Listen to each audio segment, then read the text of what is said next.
আসসালামু আলাইকুম গাইস, আশা করি আপনারা সবাই ভালো আছেন। তো আজকে আবার চলে আসলাম নতুন একটা ভিডিও নিয়ে। তো আজকে যে বিষয়টি নিয়ে কথা বলবো সেটা ট্যুরিস্ট ভিসা কবে থেকে চালু হতে যাচ্ছে, বা ট্যুরিস্ট ভিসার বিকল্প ভিসা কি আসতেছে, বা আপনারা কবে থেকে ইন্ডিয়ার জন্য ভিসা পেতে পারেন, এই সংক্রান্ত তথ্য থাকছে আজকের ভিডিওতে। ভিডিওটা কেউ স্কিপ করবে না, স্কিপ না করে দেখতে থাকুন সম্পূর্ণ ভিডিওটা।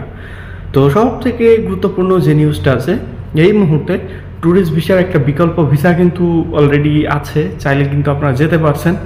তো অলরেডি একজন পেয়েছে, তার কমেন্ট অলরেডি আমরা এখানে দিয়ে রাখেছি, আপনারা দেখে নিতে পারেন যে ট্যুরিস্টের বিকল্প ভিসা কিন্তু সে পেয়ে সে কিন্তু ইন্ডিয়াতে ঢুকেছে এবং পরবর্তীতে সে কিন্তু তার কার্যক্রমগুলো করতে পারছে।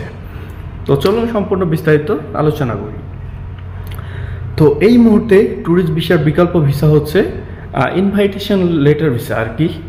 আপনাকে যদি ইন্ডিয়াতে যেতে হয়, আপনার পরিচিত বা আপনার পরিবারের কেউ যদি ইন্ডিয়াতে থাকে, তার যদি আধার কার্ড থাকে, মানে মাই ইন্ডিয়ার যে ন্যাশনাল আইডি কার্ড, ওটাকে বলা হয় আধার কার্ড, যদি কারোর কাছে থাকে, তো সেই ক্ষেত্রে সে যদি মনে করে আপনাকে ইনভাইটেশন লেটার পাঠাবে, সেই ক্ষেত্রে কিন্তু আপনি ইন্ডিয়াতে ঢুকতে পারবেন বা ভিসাটা পেলেও পেতে পারেন না, অর্থাৎ পাওয়ার সম্ভাবনা কিন্তু 70%-এরও বেশি।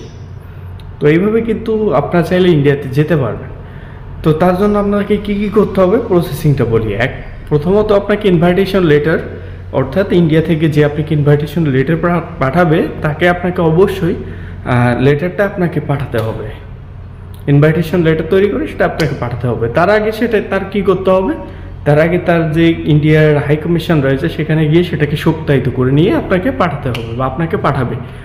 পাঠানোর পরে আপনি কি করবেন, আপনার ওই ভিসাটার সত্যায়িত কপিটা নিয়ে আপনি চলে যাবেন আপনার এলাকার যে অ্যাম্বাসি রয়েছে অ্যাম্বাসিতে, সেখান থেকে আপনাকে সত্যায়িত করে আপনাকে বলে দেবে কী কী কাগজপত্র আপনার দরকার হবে। তো আপনি কিন্তু সেই কাগজপত্রগুলো যদি সঠিকভাবে নিয়ে আপনি যেতে পারেন, তাহলে কিন্তু আপনাকে ভিসা দিবে 100% ইনশাল্লাহ। সো এটা কিন্তু ইন্ডিয়াতে যাওয়ার এখন সব থেকে গুরুত্বপূর্ণ একটা বিষয় হয়ে দাঁড়িয়েছে, কারণ এই মুহূর্তে ট্যুরিস্ট ভিসা বন্ধ থাকায় আমরা জানি আপনাদের অনেক ভোগান্তিতে পড়তে হচ্ছে। সো এটার দিক বিবেচনা করে কিন্তু আপনাদের জন্য এই ভিসাটার চিন্তাভাবনা হয়তো বা ইন্ডিয়ান হাই কমিশন হতে পারে বা যেখান থেকে হয় এই ভিসাটা চালু করেছে আর কি। অনেকে বলেন ভাই তৃতীয় ভিসা কি চালু আছে কিনা।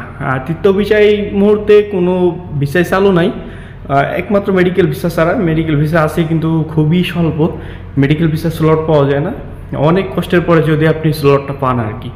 তো এটাই কিন্তু ছিল আজকের সব থেকে গুরুত্বপূর্ণ এবং আপডেট নিউজ। তো সবাই ভালো থাকবেন, সুস্থ থাকবেন। চ্যানেলে নতুন হলে অবশ্যই চ্যানেলটিকে সাবস্ক্রাইব করে দিবেন। ধন্যবাদ সবাইকে, আসসালামু আলাইকুম।